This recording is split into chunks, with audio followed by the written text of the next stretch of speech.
it chapter by chapter, one bite at a time.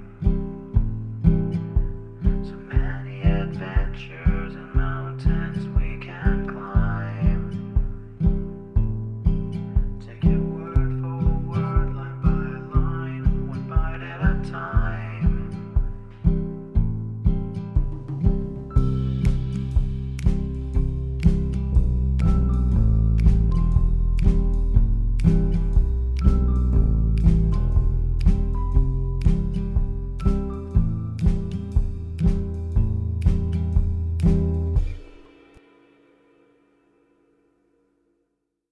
Welcome to Bite at a Time Books, where we read you your favorite classics one bite at a time. My name is Bree Carlisle, and I love to read, and wanted to share my passion with listeners like you. If you want to know what's coming next and vote on upcoming books, sign up for our newsletter at biteatatimebooks.com.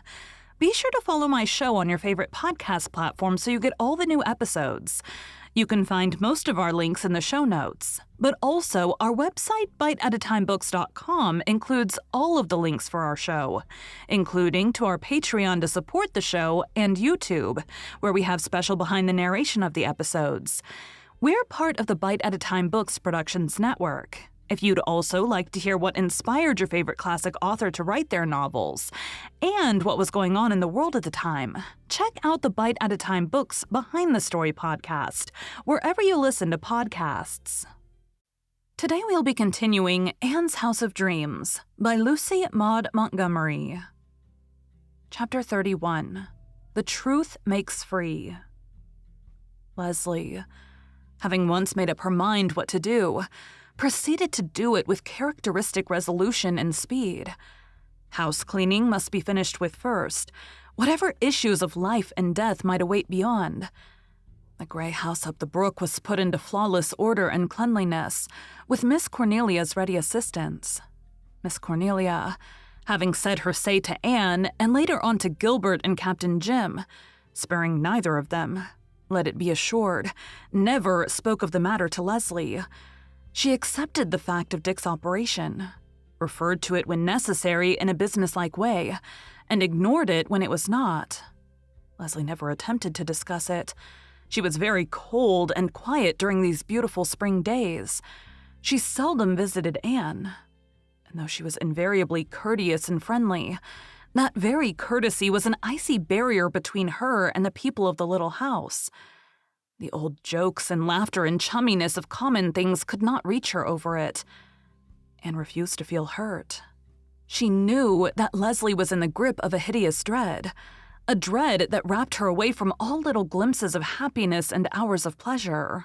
When one great passion seizes possession of the soul, all other feelings are crowded aside.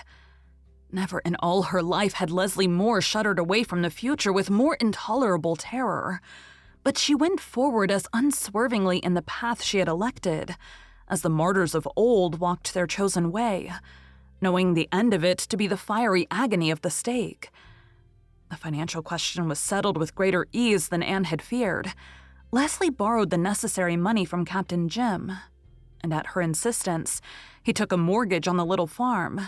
"So that is one thing off the poor girl's mind," Miss Cornelia told Anne, "and off mine too. Now, if Dick gets well enough to work again, he'll be able to earn enough to pay the interest on it. And if he doesn't, I know Captain Jim will manage some way that Leslie won't have to. He said as much to me. 'I'm getting old, Cornelia,' he said, 'and I've no chick or child of my own.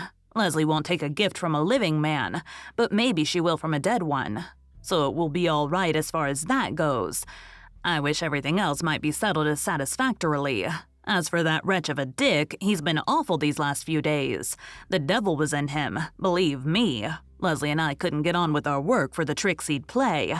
He chased all her ducks one day around the yard till most of them died, and not one thing would he do for us. Sometimes, he'll make himself quite handy, bringing in pails of water and wood.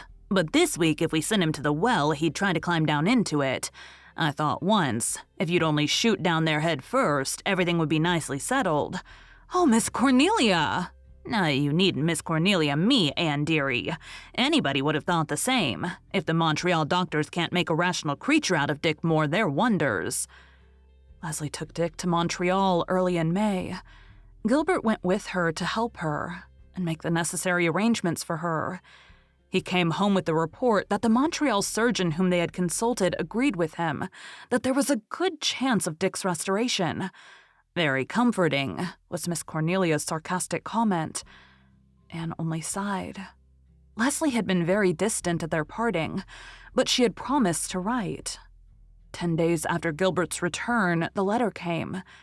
Leslie wrote that the operation had been successfully performed and that Dick was making a good recovery.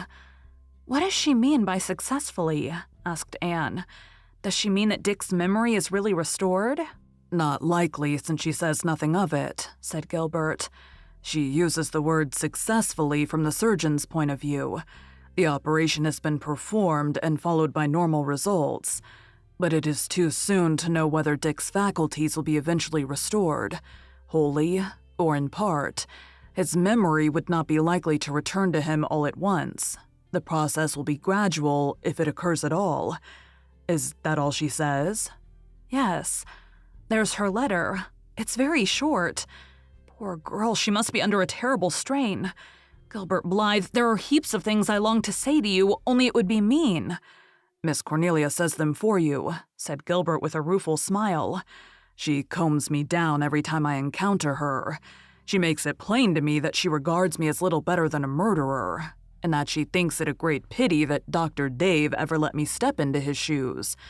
She even told me that the Methodist doctor over the harbor was to be preferred over me. With Miss Cornelia, the force of condemnation can no further go." "If Cornelia Bryant was sick, it would not be Dr. Dave or the Methodist doctor she would send for," sniffed Susan. "She would have you out of your hard-earned bed in the middle of the night, Dr. dear.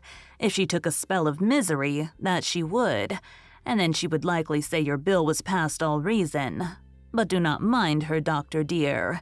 It takes all kinds of people to make a world." No further word came from Leslie for some time. The May days crept away in a sweet succession, and the shores of Four Winds Harbor greened and bloomed and purpled.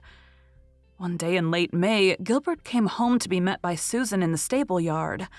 "I'm afraid something has upset Mrs. Doctor, Dr. dear," she said mysteriously. "She got a letter this afternoon, and since then she's just been walking round the garden and talking to herself. You know it is not good for her to be on her feet so much, Dr. dear. She did not see fit to tell me what her news was, and I'm no pry, Dr. dear, and never was.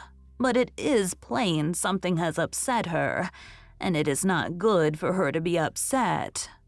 Gilbert hurried rather anxiously to the garden. Had anything happened at Green Gables? But Anne, sitting on the rustic seat by the brook, did not look troubled, though she was certainly much excited. Her eyes were their grayest, and scarlet spots burned on her cheeks. "What has happened, Anne?" Anne gave a queer little laugh. "I think you'll hardly believe it when I tell you, Gilbert. I can't believe it yet. As Susan said the other day, I feel like a fly coming to live in the sun, dazed like. It's all so incredible. I've read the letter a score of times, and every time it's just the same. I can't believe my own eyes. Oh, Gilbert, you were right. So right. I can see that clearly enough now. And I'm so ashamed of myself. And will you ever really forgive me?" "Anne, I'll shake you if you don't grow coherent. Redmond would be ashamed of you. What has happened?" "You won't believe it. You won't believe it." "I'm going to phone for Uncle Dave," said Gilbert, pretending to start for the house. "Sit down, Gilbert. I'll try to tell you. I've had a letter. And oh, Gilbert, it's all so amazing. So incredibly amazing. We never thought. Not one of us ever dreamed." "I suppose," said Gilbert, sitting down with a resigned air, "the only thing to do in a case of this kind is to have patience and go at the matter categorically. Whom is your letter from?" "Leslie.